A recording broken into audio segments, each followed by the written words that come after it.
আমার একটা নস্টালজিয়া আছে, তার কারণ এই সোসাইটি যখন ফর্ম করে তার ফাউন্ডার চেয়ারম্যান ছিলাম আমি। ফলে এই ফেস্টিভ্যালটা আমরা একটা সময় মনে আছে অনেক পরিশ্রম করে প্রায় একটা শিশুর মতো কোলে করে আমরা তৈরি করেছিলাম।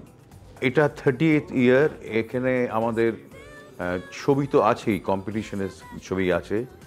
যে কম্পিটিশনটা আমার উদ্যোগে শুরু হয়েছিল, ইনোভেশন ইন মুভিং ইমেজেস, যেটা ইন্টারন্যাশনাল কম্পিটিশন, সেখানে মূলত নতুন প্রজন্মের ছেলেমেয়েদের এই ডিজিটাল এজে যে পরীক্ষা নিরীক্ষা করছে কন্টেন্ট নিয়ে, ফর্ম নিয়ে, স্টাইল নিয়ে, সেইগুলোর ওপরই জোর দেওয়া হয়।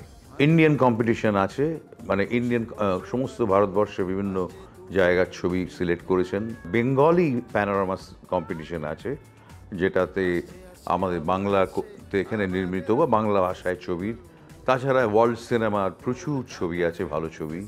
আমাদের সবথেকে বড় শক্তি হচ্ছে আমাদের দর্শক।